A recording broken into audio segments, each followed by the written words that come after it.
다 함께 일어나셔서 찬송가 96장 부르시겠습니다.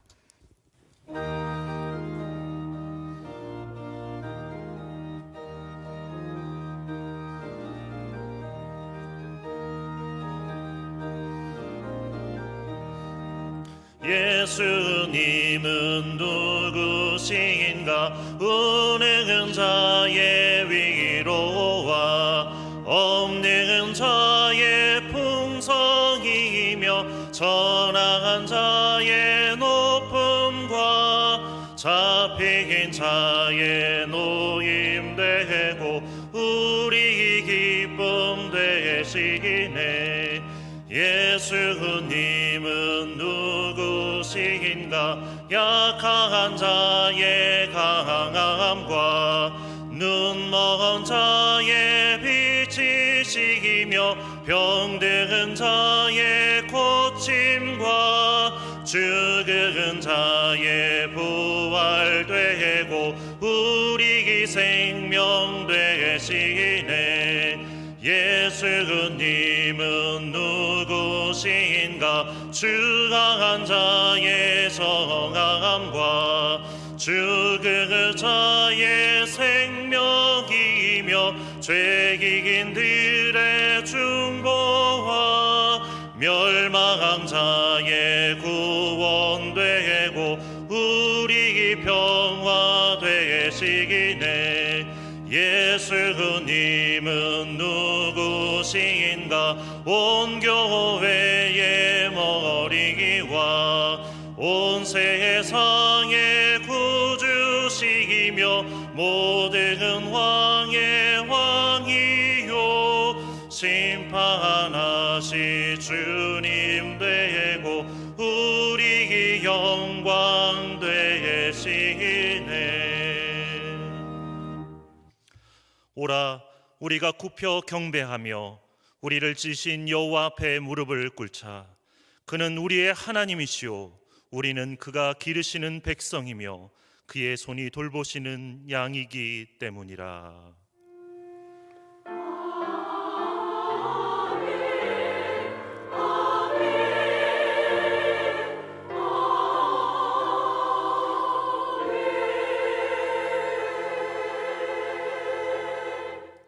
앉으셔서 찬송가 191장 부르시겠습니다.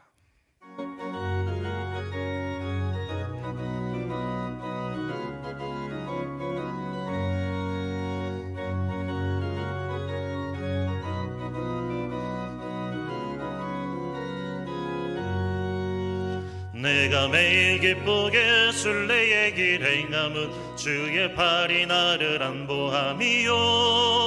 내가 주의 큰 복을 받는 참된 비결은 주의 영이 함께함이라. 성령이 계시네. 할렐루야 함께하시네. 좁은 길을 걸으며 밤낮 기뻐하는 것 주의 영이 함께함이라. 전에 죄에 빠져서 평안함이 없을 때 예수 십자가의 공로 힘입어 그 발 아래 엎드려 참된 평화 얻음은 주의 영이 함께함이라. 성령이 계시네. 할렐루야 함께하시네. 좁은 길을 걸으며 밤낮 기뻐하는 것 주의 영이 함께함이라. 나와 동행하시고 모든 염려하시니 나는 숲의 새와 같이 기쁘다. 내가 기쁜 마음으로 주의 뜻을 행함은 주의 영이 함께함이라. 성령이 계시네. 할렐루야 함께하시네. 좁은 길을 걸으며 밤낮 기뻐하는 것 주의 영이 함께함이라. 세상 모든 욕망과 나의 모든 정욕은 십자가에 이미 못을 박았네. 어두운 밤이 지나고 무거운 짐 벗으니 주의 영이 함께함이라. 성령이 계시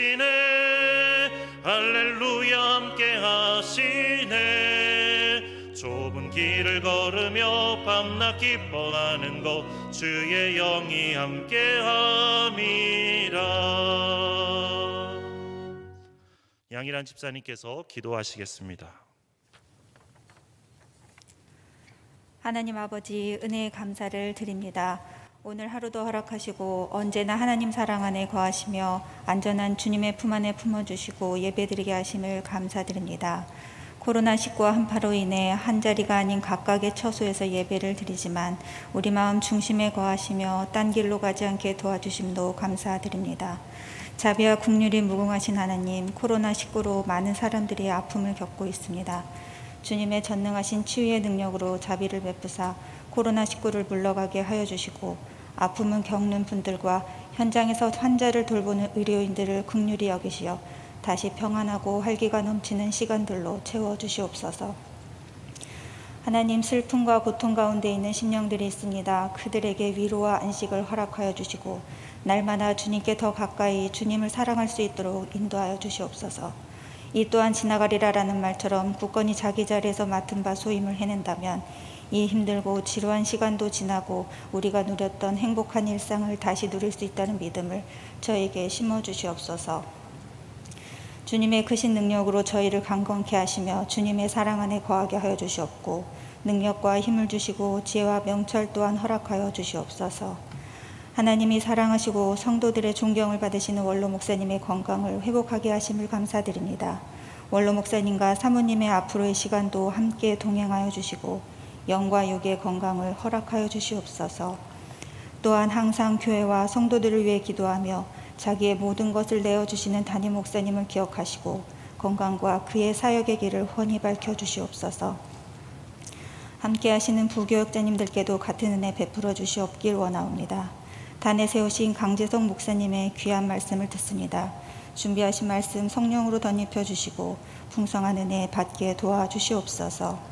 찬양을 기뻐 받으시는 주님, 이 시간 여전도의 찬양대에 찬양을 올려드립니다. 기도로 준비하고 자기의 시간을 온전히 주께 드리며 준비하신 이 찬양을 흠양하여 주시고 찬양대원과 찬양대원의 가정에도 큰 축복을 내려 주시옵소서. 무슨 일을 하든지 마음을 다하여 주께 하듯 하고 사람에게 하듯 하지 말라셨으니 2021년 시작하는 우리들이 서로 존중하며 어떤 일을 하든지 우리에게 맡겨진 소명을 최선을 다하고 마음에 아로새겨 흔들리지 않도록 그 중심을 붙잡아 주님과 동행하게 하여 주시고 지켜주시옵소서. 간구하지 않은 것까지도 다 아시오니 많은 것으로 채워주실 것을 믿습니다. 사랑합니다. 예수님 이름으로 기도합니다. 아멘.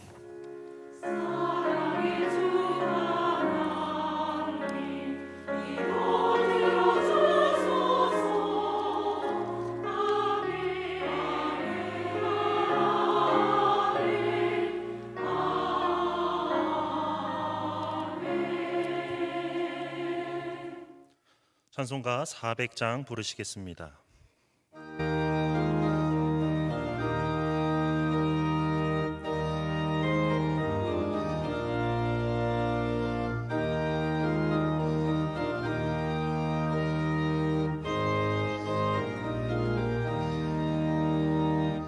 험한 시험물 속에서 나를 건져주시고 노한 풍파 지나도록 나를 숨겨주소서. 주여 나를 돌보시사 고이 품어주시고 험한 풍파 지나도록 나를 숨겨주소서.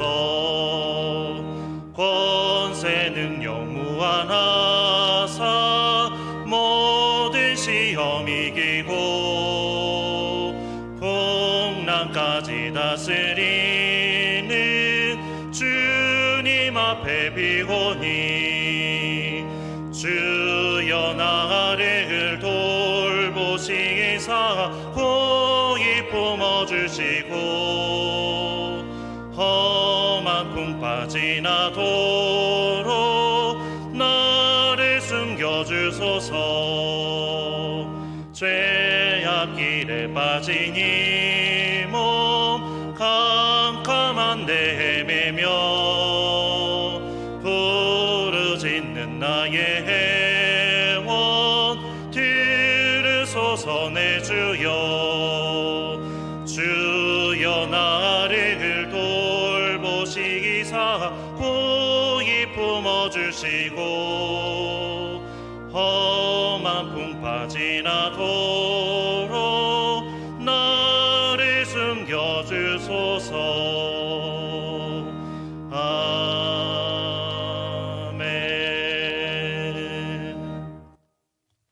이 시간 우리에게 주시는 하나님의 말씀은 여호수아 4장 19절에서 24절까지의 말씀입니다. 제가 가진 성경으로 구약 325쪽입니다.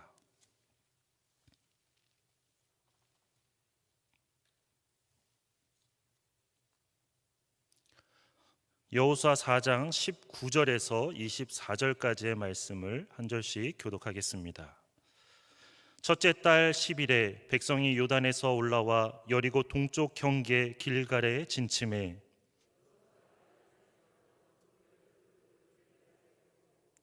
이스라엘 자손들에게 말하여 이르되 후일에 너희 자손들이 그들의 아버지에게 묻기를 이 돌들은 무슨 뜻이니까 하거든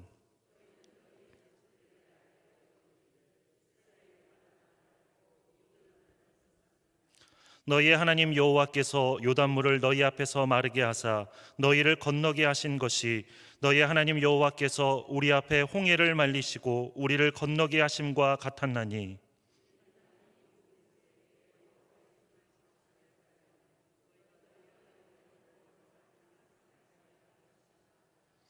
아멘. 여전도의 찬양대가 영상으로 하나님께 찬양 올려드리겠습니다.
매년 연말이 되면 교회나 또는 이제 다른 기관에서 다음 연도 달력을 우리가 이제 받게 됩니다. 이렇게 달력을 받으면 거의 모든 분들이 이제 공통적으로 하게 되는 행동이 있죠. 어떤 행동이냐면 각종 휴일이 무슨 요일인지를 이제 찾는 행동입니다. 그러면서 휴일이 토요일이나 이제 주일인 경우에는 많은 실망을 하게 됩니다. 올해도 이제 8월 15일 광복절 그리고 10월 3일 개천절이 주일입니다.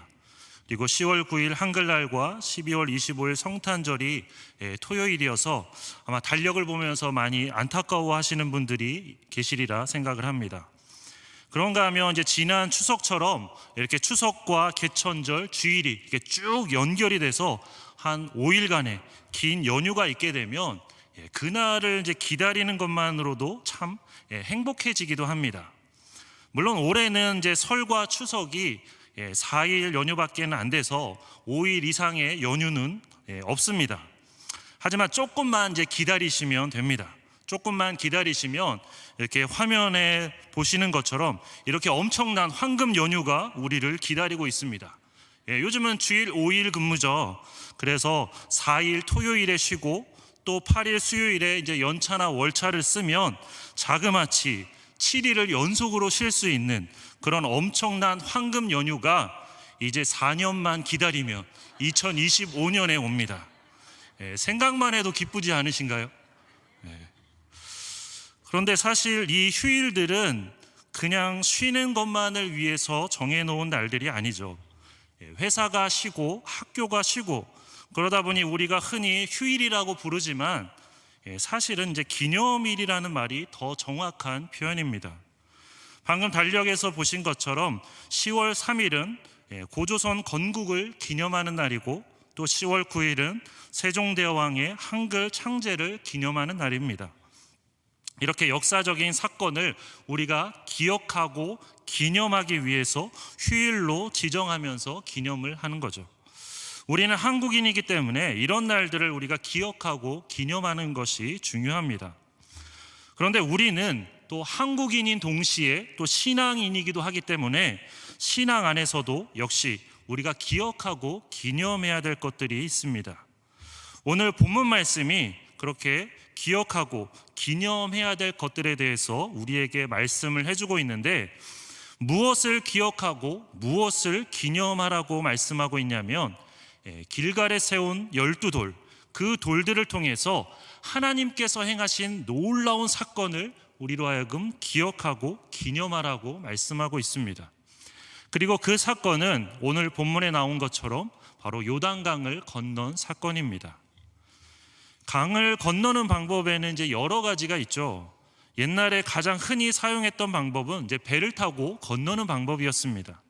그런가 하면 오늘날에는 이제 강에 이렇게 다리를 놓아서 좀 더 편하고 빠르게 건너갑니다. 그런데 요단강을 건넌 그 사건을 그런 것과는 달랐죠. 요단강을 건넌 그 사건을 기억하고 기념해야 됐던 이유는 그런 뻔한 방법으로 건넌 게 아니기 때문입니다.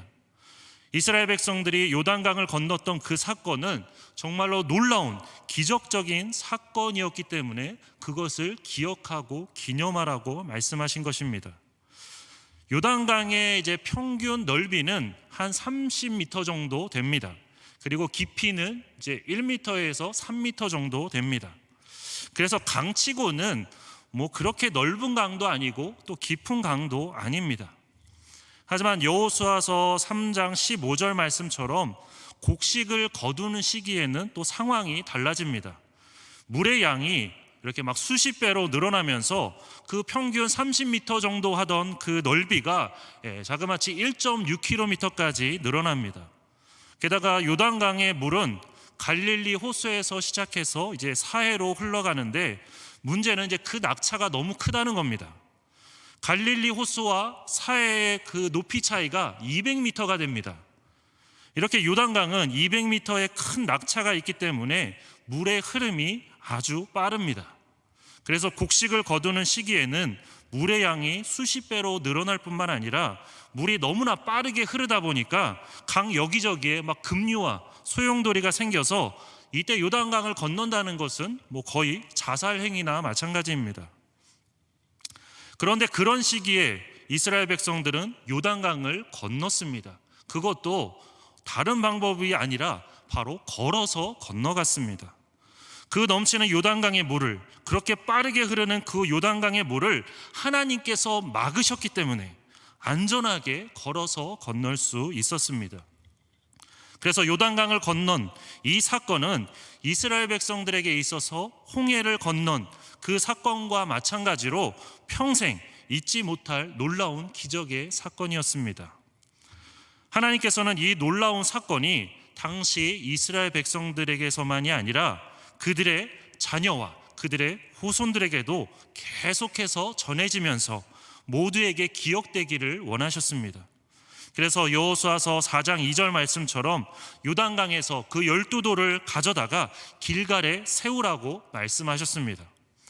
그리고는 후일에 자녀들이 아버지에게 이 돌들이 무슨 뜻이냐고 물으면 하나님의 도우심으로 요단강을 건너게 된 그 놀라운 사건을 자녀들에게 잘 이야기해 주면서 하나님의 전능하심을 전하라고, 그래서 자녀와 후손들도 항상 하나님만 섬기며 하나님만 따르게 하라고 말씀하셨습니다. 하나님께서 길갈에 세우게 하신 그 12돌은 그냥 돌이 아니었습니다. 그 돌이 있던 위치는 어디였냐면 여호수아서 4장 3절 말씀처럼 요단 가운데 제사장들의 발이 굳게 선 곳에 있던 돌입니다. 그러니까 하나님의 임재와 하나님의 그 말씀을 상징하는 언약궤를 그때 제사장들이 메고 있었는데 하나님께서는 그 언약궤 밑에 있던 그 돌들을 가져다가 길갈에 세우라고 말씀하신 것입니다. 이게 무슨 의미냐면 요단강을 건넌 그 사건은 그냥 우연히 어쩌다가 이루어진 일이 아니라는 뜻입니다. 하나님의 크신 역사하심으로, 하나님의 놀라운 말씀으로 이루어진 그런 놀라운 은혜의 사건이라는 뜻입니다. 이렇게 하나님께서 너희와 함께 하시면, 너희가 하나님의 말씀에 순종하면 하나님께서 그렇게 요단강을 건너게 하신 것처럼 너희를 지켜주시고 너희가 나아가야 될 길들을 인도해 주신다는 것, 그것을 기억하고 그것을 자녀들에게 전하라는 말씀입니다. 이처럼 신앙교육의 가장 첫 번째 교사는 마땅히 그 부모이고, 또 온전한 신앙교육은 가정에서 먼저 이루어져야 합니다. 그래서 출애굽기 13장 14절에서 16절 말씀을 보면 이런 말씀이 있습니다. 우리 화면을 보면서 함께 읽도록 하겠습니다. 후일에 내 아들이 내게 묻기를 이것이 어찌 됨이냐 하거든 너는 그에게 이르기를 여호와께서 그 손의 권능으로 우리를 애굽에서 곧 종이 되었던 집에서 인도하여 내실세 그때 바로가 완악하여 우리를 보내지 아니하매 여호와께서 애굽 나라 가운데 처음 난 모든 것은 사람의 장자로부터 가축의 처음 난 것까지 다 죽이셨으므로 태에서 처음 난 모든 수컷들은 내가 여호와께 제사를 드려서 내 아들 중에 모든 처음 난 자를 다 대속하리니 이것이 내 손의 기호와 내 미간의 표가 되리라.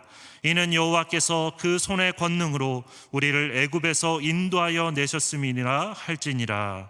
아멘. 그러니까 자손들이 그 유월절이 무슨 의미인지를 물으면 부모님들이 그것에 대해서 잘 설명을 해줘야 된다는 그런 말씀이죠. 그리고 잠언 22장 6절에는 또 이런 말씀이 있습니다. 마땅히 행할 길을 아이에게 가르치라. 그리하면 늙어도 그것을 떠나지 아니하리라. 이처럼 믿음의 부모가 해야 될 가장 중요한 일은 자녀에게 우리가 믿고 따르는 하나님, 그리고 우리가 나아가야 될 올바른 신앙의 길을 자녀들에게 바르게 가르치는 것이 믿음의 부모인 우리가 해야 될 가장 중요한 일입니다. 그런데 문제는 그게 잘 안 되고 있다는 게 문제입니다. 그냥 안 되는 게 아니라 아예 생각조차 안 하시는 분들도 계십니다. 마치 자녀의 공부를 그렇게 학교와 학원 또는 과외 선생님에게 그렇게 다 맡기는 것처럼 신앙교육도 그냥 교회에 다 맡기고 끝인 그런 분들이 계십니다. 그리고 간혹 어떤 분들 중에는 그렇게 자녀의 신앙교육이 제대로 안 된 것에 대해서 오히려 교회 탓을 하시는 분들도 계십니다. 그런데 이렇게 생각을 해보면 좋을 것 같습니다. 학교는 한 주에 5일을 갑니다. 학원도 비슷하죠.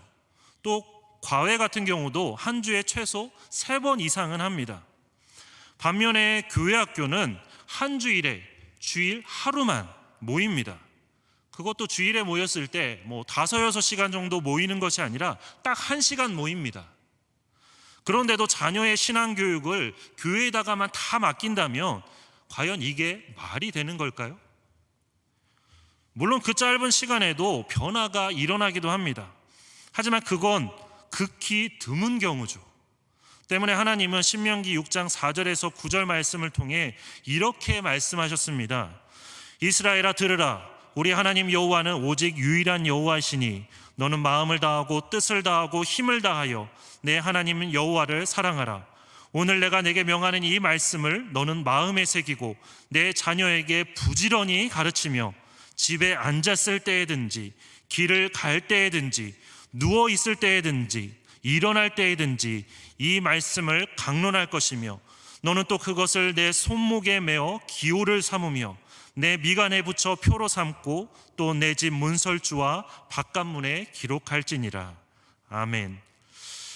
결국 신앙교육은 집에서부터 먼저 부지런히 이루어져야 한다는 그런 말씀입니다.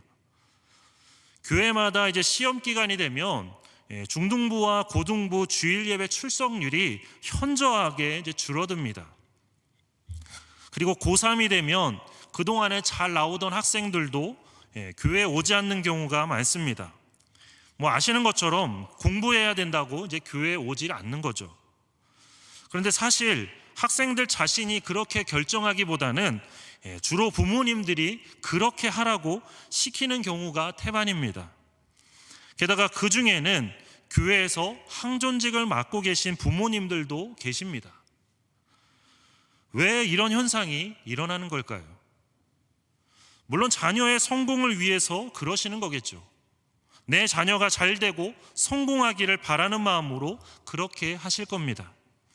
하지만 과연 무엇이 진짜 성공이고 무엇이 진짜 잘 되는 길일까요?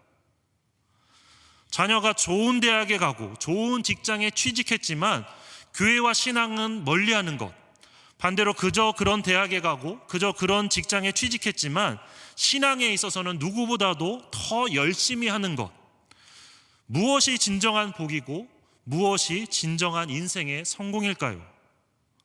아마 이렇게들 생각하시겠죠. 내 자녀는 좋은 대학, 좋은 직장에 갈 뿐만 아니라 신앙생활도 열심히 할 수 있다. 모든 거 다 잘할 수 있다. 물론 그러면 가장 좋겠죠. 그런데 만약 세상에서의 성공과 신앙에서의 성공, 이 둘 중에 무엇이 더 중요한지를 물으면 과연 뭐라고 대답하시겠습니까? 시험 기간에는 교회에 가지 말고 학원에 가라고 하고, 또 올해는 고3이니까 올해 1년은 교회에 가지 말고 학원에만 열심히 가라고 하고, 그러면서 교회는 시험이 끝나면, 그리고 대학생이 되면 그때부터 열심히 가라고 하면 그 말을 듣는 자녀들이 과연 어떤 생각을 하게 될까요? 신앙보다 성적이 더 중요하구나.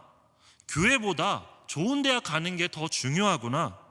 좋은 성적과 좋은 대학을 위해서는 예배는 좀 소홀히 해도 되는구나. 이런 생각을 하지 않을까요? 그리고 결국 대학생이 되어서는 교회보다 대학 생활을, 예배보다 자기 만족을 위해서 살아가게 되지 않을까요? 실제로 본인이 과거에 그렇게 말씀하셨던 것들 때문에 후회하시는 분들을 여러 분 만나기도 했습니다.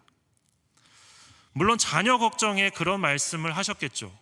내 자녀가 성공하지 못할까 봐, 인생을 너무 힘들게 살게 될까 봐 그렇게 말씀하셨을 겁니다. 사실 부모에게 있어서 자녀 걱정은 끝이 없죠. 그런데 많은 분들이 정말로 하지 않아도 될 걱정을 하는 경우들이 많습니다. 그래서 걱정하는 걸 보면 임신했을 때는 아기가 건강하게 태어나지 못할까 봐 걱정합니다. 그리고 태어난 뒤에는 자주 우는 것 때문에 걱정을 하죠. 또 첫돌이 다가올 때는 우리 아이가 다른 아이보다 늦게 걷는 것 때문에 걱정을 합니다.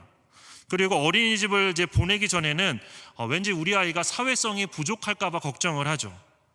또 학교에 가기 시작하면 선생님과 친구들을 잘못 만날까 봐, 또 학업 성적이 좋지 못할까 봐 걱정을 합니다.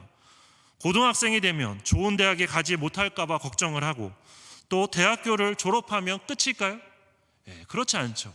대학교를 졸업하고 나면 좋은 직장에 취직하지 못할까 봐 또 걱정합니다. 그리고 결혼하지 못할까 봐 걱정하고, 또 결혼하고 나면 손주들을 잘 낳지 못할까 봐 걱정합니다. 그러다가 또 손주들이 무사히 태어나면 또 다시 자녀를 걱정했던 그 걱정들이 다시 반복이 됩니다. 그러니까 평생을 걱정만 하다가 끝나는 거죠. 이렇게 자녀에 대한 걱정은 끝이 없는데, 사실 잘 살펴보면 대부분이 불필요한 걱정들입니다. 걱정하지 않아도 알아서 자라는 경우들이 너무나 많습니다. 그래서 이건 마치 떡이 없어서 걱정하는 제자들과 마찬가지입니다. 물고기 2마리와 보리떡 5개로 5,000명을 먹이신 사건, 그리고 작은 물고기 2마리와 떡 7개로 4,000명을 먹이신 사건. 제자들은 이 놀라운 사건을 경험한 후에도 여전히 떡이 없는 것 때문에 걱정을 했습니다. 그러다가 그 이야기를 들은 예수님께 혼이 나기도 했었죠. 그러면서 예수님은 마태복음 6장에서 이렇게 말씀을 하셨습니다. 오늘 있다가 내일 아궁이에 던져지는 들풀도 하나님이 이렇게 입히시거든 하물며 너희일까 보냐 믿음이 작은 자들아. 그러므로 염려하여 이르기를 무엇을 먹을까 무엇을 마실까 무엇을 입을까 하지 말라. 이는 다 이방인들이 구하는 것이라. 너희 하늘 아버지께서 이 모든 것이 너희에게 있어야 할 줄을 아시느니라. 아멘. 우리가 하는 걱정과 근심이 자녀를 복된 길로 인도하는 게 아닙니다. 오히려 너무 지나친 걱정과 근심은 자녀들의 인생을 망치는 장애물이 되기도 합니다. 정말로 자녀가 잘 되기를 바란다면, 정말로 내 자녀가 복받기를 바란다면 우리의 참 주인이시고 참 부모이신 하나님의 손에 내 자녀의 삶을 온전히 다 맡겨야 합니다. 그럴 때 하나님께서 먹이시고 입히시며 가장 아름답고 복된 길로 우리의 자녀들을 인도해 주십니다. 우리는 흔히 길갈이 이제 요단강 바로 옆에 있어서 요단강에서 이렇게 돌을 딱 꺼내다가 바로 옆에 아주 쉽게 세웠을 거라고 생각할 수 있습니다. 하지만 길갈은 요단강에서 거의 한 10km 정도 떨어진 곳에 있는 곳입니다. 그래서 길이 잘 정비되어 있는 오늘날에도 10km를 걸어가려면 평균적으로 한 2시간 30분 정도는 걸어가야 됩니다. 그렇다면 길이 안 좋은 그 당시에는 길갈까지 가는데 시간이 더 걸렸겠죠. 그만큼 가깝지 않은 거리였는데 하나님께서는 요단강 바로 옆이 아니라 그 먼 곳까지 돌을 옮겨서 세우라고 말씀하셨습니다. 그것도 돌을 옮길 때 이렇게 수레에 실어서 옮기는 것도 아니고 5절 말씀처럼 어깨에 딱 매서 그렇게 옮기라고 말씀하셨습니다. 마치 언약궤를 옮기듯이 아주 소중하고 정성스럽게 옮기라는 그런 말씀이었죠. 자, 그럼 각 지파의 대표들이 돌을 어깨에 메고 그 먼 길을 가면서 과연 어떤 생각을 했을까요? 왜 이렇게 쓸데없는 일을 시키는 거야? 수레로 옮기면 편한 걸 왜 굳이 힘들게 이렇게 어깨에 메라고 하는 거야? 이러면서 막 투덜거렸을까요? 아마 그들의 마음속에는 기적적으로 요단강을 건넌 그것에 대한 감사와 기쁨이 그들의 마음에 가득했을 것입니다. 그리고 자신들이 옮기고 있는 그 돌이 어떤 의미인지를 알고 있기 때문에 아마 이런 생각을 했을 겁니다. 그래, 이 돌을 보면서 앞으로 더 하나님을 믿고 하나님을 의지하자. 전능하신 하나님께서 우리와 함께 하신다는 것을 기억하자. 그리고 자녀와 후손들에게도 하나님에 대해서 잘 가르쳐서 대대손손 하나님을 잘 믿고 따르게 하자. 아마 이런 생각을 했을 겁니다. 그렇게 돌을 옮기는 그 일이 힘들고 고됐지만 기쁨으로 그 일을 잘 감당했으리라 생각합니다. 우리가 자녀들에게 하나님을 신앙교육을 하는 것도 다 마찬가지입니다. 자녀에게 하나님을 전하고 자녀의 신앙을 바르게 세우는 일은 결코 쉬운 일이 아닙니다. 요단에서 길갈로 돌을 옮기는 것보다도 훨씬 더 어려운 일입니다. 그래서 요즘은 자녀의 신앙교육을 마치 이제 해외 선교를 하는 것처럼 해야 된다는 그런 말도 있습니다. 이렇게 가정의 길갈의 12돌을 세우는 그 일은 힘들고 어려운 일입니다. 하지만 다음 세대와 미래를 준비하는 가장 가치 있고 가장 보람된 일이자 우리가 반드시 해야 되는 가장 중요한 일이기도 합니다. 그렇다면 우리의 가정에 길갈의 12돌을 어떻게 세워야 될까요? 자녀들이 예전에는 신앙생활을 다 열심히 했었는데, 그래서 청소년 때는 어렸을 때는 다 신앙생활을 열심히 했었는데 대학생이 되면서 또 성인이 되면서 신앙생활을 안 하고 있다고 한탄하시는 그런 부모님들이 계십니다. 그럼 왜 그런 걸까요? 다음 몇 가지에 대해서 우리가 함께 좀 생각해 보기를 바랍니다. 첫 번째는 자녀에게 하나님께 간절히 기도하는 모습을 얼마나 보여주셨나 하는 것입니다.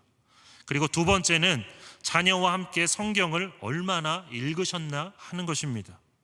세 번째는 자녀와 함께 가정 예배를 얼마나 드리셨냐 하는 것이죠. 그리고 네 번째는 자녀에게 말씀대로 사는 그 모습을 얼마나 보여주셨나 하는 것입니다. 자녀에게 기도하는 모습을 보여주는 것, 그리고 자녀와 함께 성경을 읽는 것, 그리고 무엇보다도 가정 예배를 드리며 함께 기도하고 함께 성경 말씀을 읽고 말씀을 나누는 것, 그리고 함께 나눈 그 말씀대로 사는 모습을 보여주는 것, 이게 바로 길갈의 12돌을 우리 가정에 세우는 방법입니다. 그리고 이 방법은 자녀들이 어렸을 때부터 시작을 해야지 효과가 큽니다. 청소년이 되고 대학생이 되면 그때는 훨씬 더 어렵습니다.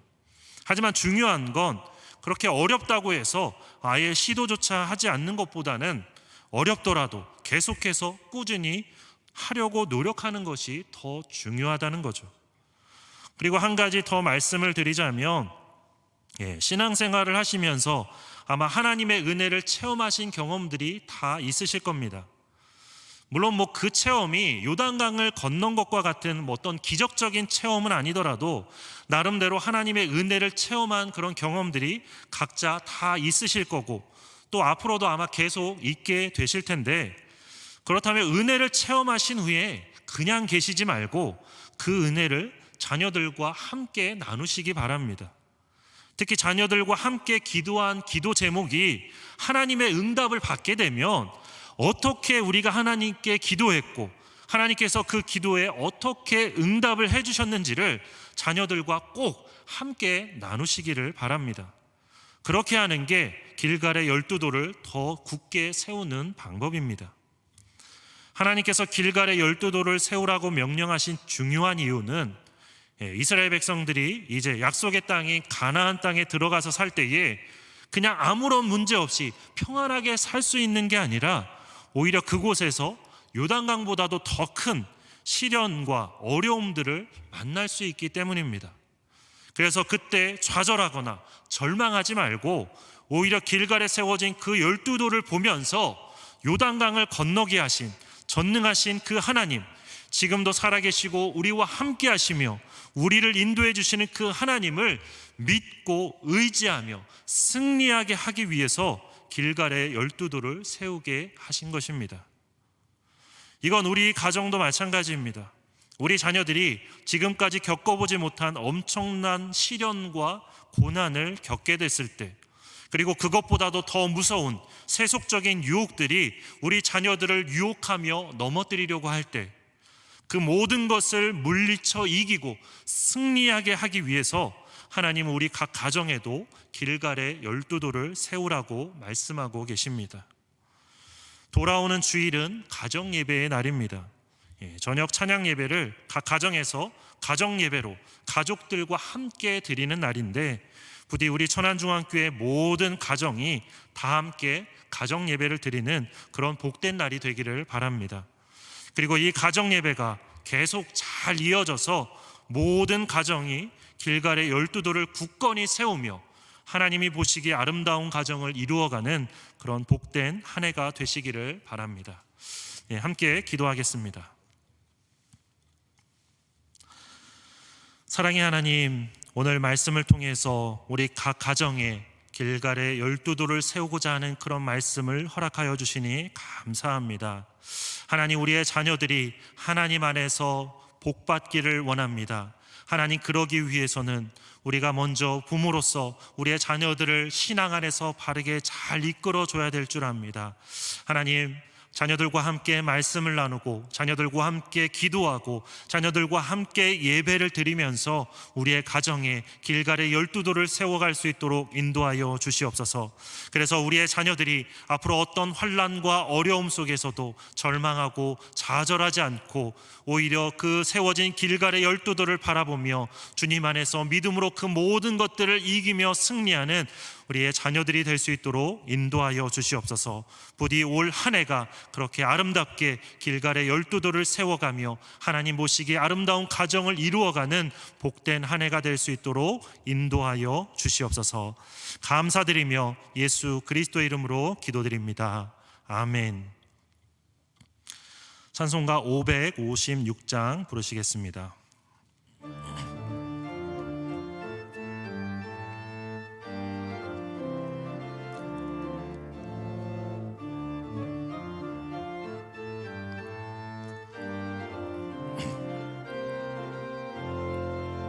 날마다 주님을 의지하는 우리 집 온 가족 복되어라.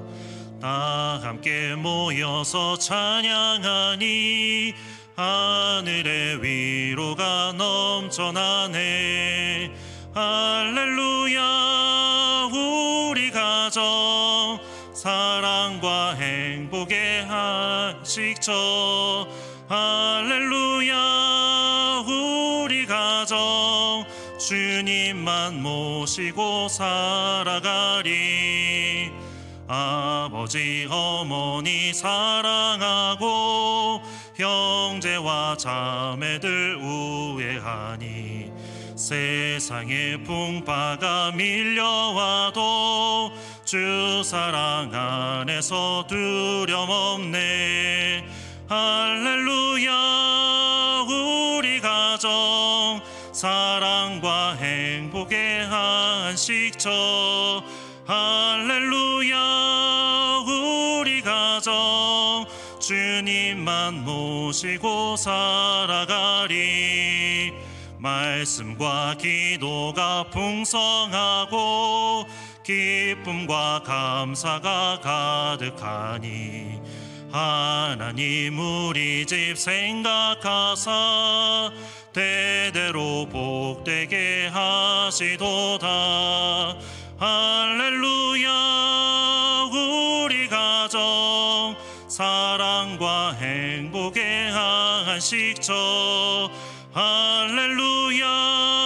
우리 가정 주님만 모시고 살아가리.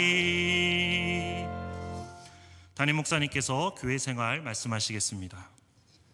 예, 우리 서로 인사하겠습니다. 샬롬, 샬롬, 샬롬. 반갑습니다. 가정에서 초소에서 예배드리는 우리 성도님께도 샬롬 인사를 드립니다. 오늘 제 얼굴이 조금 더 환한 것 같지 않습니까? 수요기도에 들어오면서 여러분들 모습 보니까 얼마나 기분이 좋은지. 또 코로나19 이 종식을 위해서 계속 기도해 주시기 바라고요. 아시는 것처럼 지난 월요일부터 새벽 기도회 또 수요 기도회 1부, 2부 그리고 주일 예배, 찬양 예배까지 우리가 함께 예배 드릴 수 있습니다. 좌석 수의 20%인데 저희 교회는 이 예배실, 대예배실만 해도 500명 이상이 함께 드릴 수 있는 충분한 거리 두기를 하고 드릴 수 있으니까 개인 방역 수칙을 잘 준수하시고 또 마스크를 잘 착용하시고 마스크는 가능하면 94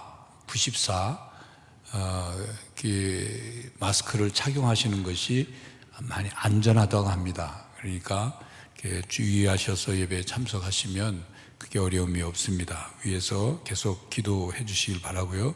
그리고 금요 기도회는 이제 온라인으로 드리고 있습니다. 그런데 역시 대배실에서 진행하고 있기 때문에 나오셔서 기도하실 분들은 충분한 거리를 띄우고 기도에 참여하실 수 있으니까 그렇게 참여해 주시기 바랍니다. 교회생활 몇 가지 말씀드립니다. 다른 교회생활 내용들은 이미 들으신 내용이시고 특별히 이 오는 24일 우리 강 목사님 설교 중에도 언급했습니다만 24일 찬양 예배는 없습니다. 가정에서 가정 예배로 드리는데 가정 예배를 위한 자료들을 홈페이지에 올려놓았고 또 카카오톡에서 천안중앙교회 가정 예배 채널을 추가하시면 그 채널 안에서 자료, 순서, 또 영상, 인증샷 올리는 일도 쉽게 하실 수가 있겠습니다. 그리고 27일 수요일까지 가정예배 인증샷을 올려주시면 추첨해서 말씀 액자를 선물로 드리도록 하겠습니다.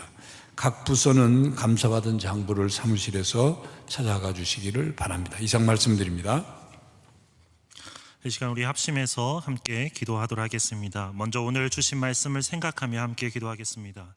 이스라엘 백성들이 하나님의 말씀에 따라서 길갈에 12돌을 세우며 다음 세대와 미래를 준비한 것처럼 자녀들과 함께하는 가정 예배와 말씀과 기도들을 통해서 하나님 보시기에 아름다운 가정을 세워가는 그런 한 해가 되도록 기도하겠습니다. 두 번째로 모든 국민이 성숙된 시민 의식을 가지고 방역에 잘 협조할 수 있도록, 그래서 속히 이 코로나19 사태가 진정되고 종식될 수 있도록 기도하겠습니다. 세 번째로 한국교회가 감당해야 될 사회적 역할과 책임이 무엇인지를 성령님께서 잘 깨닫게 하여 주시고 모든 교회가 그 역할을 잘 감당하며 세상에 빛이 되고 소금이 되는 한국교회가 되도록 기도하겠습니다.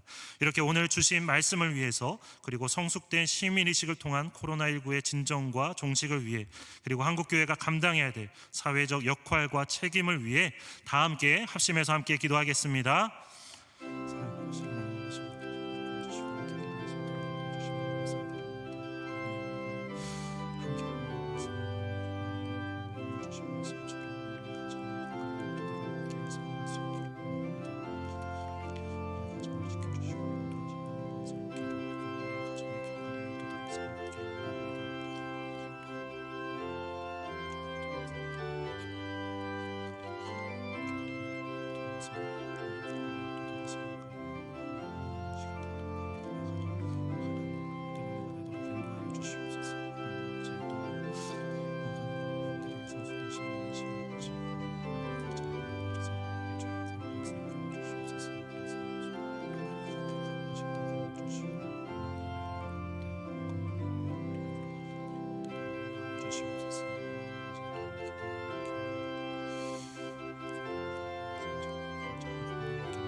우리의 삶과 가정의 주인 되시며 인도자이신 하나님 아버지, 오늘 주신 말씀처럼 우리의 각 가정에 길갈의 12돌을 세워가기를 원합니다.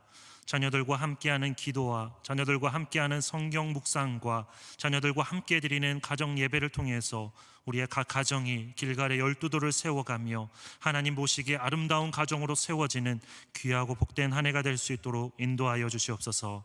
하나님 또한 모든 국민이 더 성숙된 시민 의식을 가지고 각자의 자리에서 최선을 다해서 방역에 힘쓸 수 있도록 인도하여 주옵소서. 그래서 우리나라의 이 코로나 사태가 속히 진정이 되고 종식이 되며 우리의 무너진 일상이 다시금 회복될 수 있도록 인도하여 주시옵소서. 또한 한국교회가 감당해야 될 사회적 역할과 책임이 무엇인지 성령 하나님 우리로 깨닫게 하여 주시옵소서. 그래서 주님이 주시는 지혜를 가지고 모든 교회가 감당해야 될 그 역할을 잘 감당하며 세상에 빛이 되고 소금이 되는 한국교회가 되도록 인도하여 주시옵소서. 주님께서 베풀어 주시고 채워 주신 은혜에 감사드리며 귀한 예물을 올려드립니다. 마음과 뜻과 정성을 담아 11조와 감사헌금과 인천 번제를 드리오니 드린 그 손길 위에 하나님의 은혜와 복을 더하여 주시고 이 예물이 쓰이는 곳마다 하나님의 놀라운 믿음의 역사가 나타나게 하여 주옵소서. 이 모든 말씀 우리 주 예수 그리스도의 이름으로 기도드리옵나이다. 아멘.